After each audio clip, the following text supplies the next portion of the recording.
Hello friends, जय हिंद। कैसे आप सभी? उम्मीद करते कि आप लोग ठीक होंगे। देखिए, आज हम क्या पढ़ेंगे। श्वसन, जो बायोलॉजी का दूसरा चैप्टर है। श्वसन श्वसन को इंग्लिश में क्या कहते हैं? रेस्पिरेशन।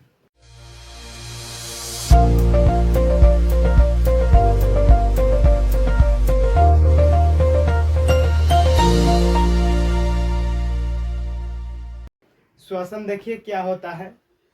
देखिए श्वसन क्या होता है। सांस लेने या छोड़ने की प्रक्रिया श्वसन नहीं होता है, बल्कि वह दूसरा कुछ होता है। श्वसन देखिए क्या होता है। वह प्रक्रिया जिसमें ग्लूकोज के विखंडन के बाद ऊर्जा प्राप्त होता है। मतलब ग्लूकोज, देखिए ग्लूकोज ग्लूकोज का जो विखंडन होगा तब हमें क्या होगा? ऊर्जा प्राप्त होगा। वही हो गया श्वसन। श्वसन के दो प्रकार हैं। देखिए क्या है, वायवीय श्वसन और अवायवीय श्वसन। वायवीय श्वसन देखिए ये क्या होता है। ये ऑक्सीजन के उपस्थिति में होता है वायवीय श्वसन, और अवायवीय श्वसन होता है ऑक्सीजन के अनुपस्थिति में। जैसे देखिए कि ऑक्सीजन के उपस्थिति में वायवीय श्वसन, ऑक्सीजन के अनुपस्थिति में अवायवीय श्वसन होता है। इसका चरण देखिए, वायवीय श्वसन का चरण, इसका प्रथम चरण होता है माइटोकॉन्ड्रिया में, जबकि नहीं इसका प्रथम चरण होता है कोशिका द्रव में, और इसका दूसरा चरण होता है माइटोकॉन्ड्रिया में। वायवीय श्वसन का चरण देखिए, इसका प्रथम चरण कोशिका द्रव में और दूसरा चरण माइटोकॉन्ड्रिया में होता है। और अवायवीय श्वसन का संपूर्ण चरण कोशिका द्रव में होता है। किस में होता है? कोशिका द्रव में। वायवीय श्वसन में ऑक्सीजन उपस्थित होता है, अवायवीय श्वसन में ऑक्सीजन अनुपस्थित होता है।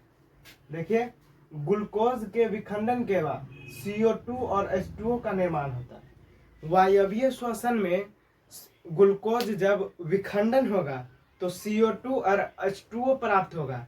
हम आगे पढ़ेंगे इसका समीकरण, उसमें पता चल जाएगा कि कैसे CO2 और H2O निर्माण होता है।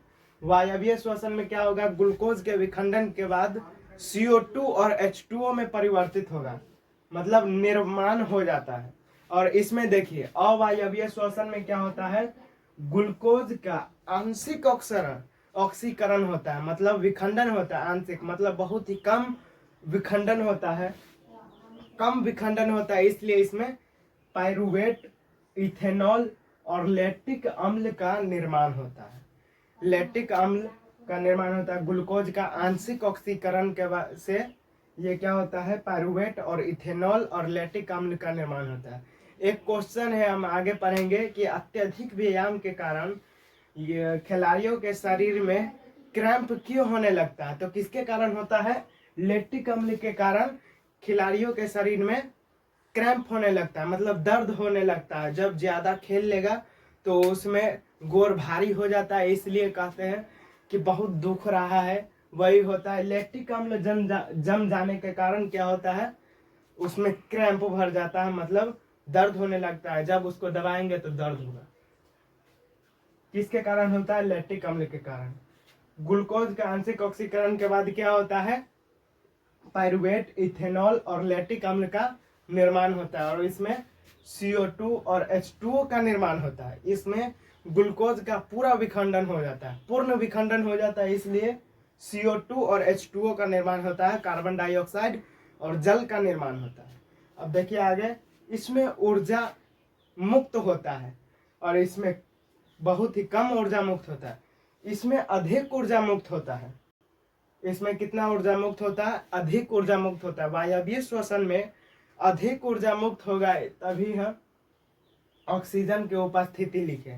इसमें अधिक ऊर्जा मुक्त होगा और इसमें बहुत ही कम ऊर्जा मुक्त होता है। इसमें देखिए 36 से 38 ATP मुक्त होता है। ATP का मतलब देखिए एडेनोसिन ट्राइफॉस्फेट। एडेनोसिन ट्राइफॉस्फेट, इसका अर्थ क्या हो गया? APT का फुल फॉर्म एडेनोसिन ट्राइफॉस्फेट। इसमें 36 से 38 ATP मुक्त होता है और इसमें 2 ATP मुक्त होता है। इसमें बहुत ही कम ATP मुक्त होता है और इसमें उससे बहुत ही ज्यादा ATP मुक्त होता है।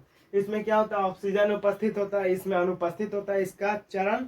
इसमें प्रथम चरण कोशिका द्रव में होता है वायवीय श्वसन में, और द्वितीय चरण माइटोकॉन्ड्रिया में होता है, और इसमें संपूर्ण चरण कोशिका द्रव में होता है। इसमें कम ऊर्जा मुक्त होता है और इसमें अधिक ऊर्जा मुक्त होता है।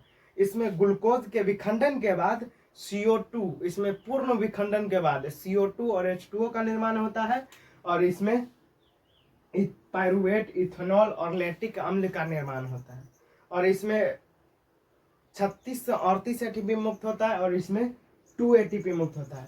इसमें क्वेश्चन बन जाएगा कि वायवीय श्वसन और अवायवीय श्वसन में क्या अंतर है, तो यही अंतर हो जाएगा, इसका यही अंतर हो जाएगा, वायवीय और अवायवीय श्वसन में अंतर। देखिए, रासायनिक ऊर्जा का सार्वजनिक वाहक किसको कहते हैं? रासायनिक ऊर्जा का सार्वजनिक वाहक एटीपी को कहा जाता है, और इसे जैव ऊर्जा भी कहते हैं। एटीपी को क्या कहते हैं? जैव ऊर्जा भी कहते हैं, और रासायनिक सार्वजनिक वाहक भी कहते हैं। और देखिए, कोशिका ईंधन मतलब सेलुलर फ्यूल किसे कहते हैं? ग्लूकोज को। ग्लूकोज को क्या कहा जाता है? कोशिकीय ईंधन। ग्लूकोज को कोशिकीय ईंधन भी कहते हैं।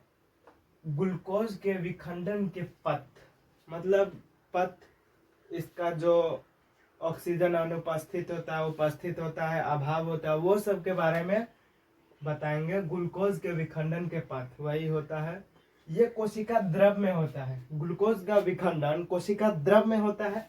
फिर ये पायरुवेट और एटीपी, ये दोनों से ऑक्सीजन के बारे में पता चलता है। पायरुवेट और एटीपी, एटीपी को ऊर्जा भी कहते हैं, इसलिए यहाँ पर ऊर्जा है।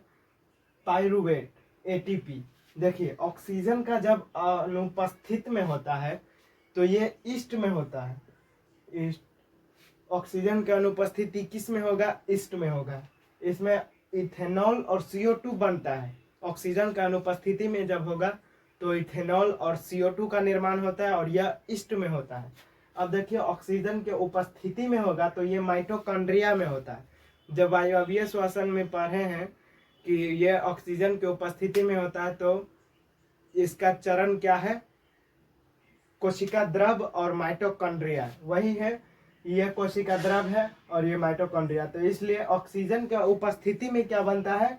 CO2, H2O और जल, कार्बन डाइऑक्साइड, जल और ऊर्जा बनता है।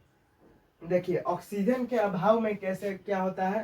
पेशीय कोशिका में होता है, मतलब कोशिका, पेशीय की कोशिका में होता है। ये लैक्टिक अम्ल का निर्माण होता है कि खिलाड़ियों के शरीर में देखबे जब थक जाता है तो उसमें क्रैम्प जम जाता है, वही लैक्टिक अम्ल के कारण जमता है। वही ऑक्सीजन के अभाव में होता है, इसलिए वह लैक्टिक अम्ल में परिवर्तन होता है। इसलिए ग्लूकोज के विखंडन के विभिन्न पथ क्या हो जाएगा कि ऑक्सीजन के अनुपस्थिति में इथेनॉल और पायरुवेट का निर्माण, CO2 का निर्माण होगा, और ये ईस्ट में होता है। ऑक्सीजन के उपस्थिति में होगा तो किस में होगा? ये माइटोकॉन्ड्रिया में होता है। CO2, H2O और जल हो गया और ऊर्जा का निर्माण करता है। और ऑक्सीजन के अभाव में होगा तब किसका?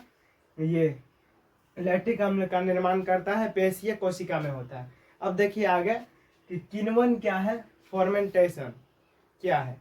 देखिए, ये कोशिका द्रव में होता है। ग्लूकोज के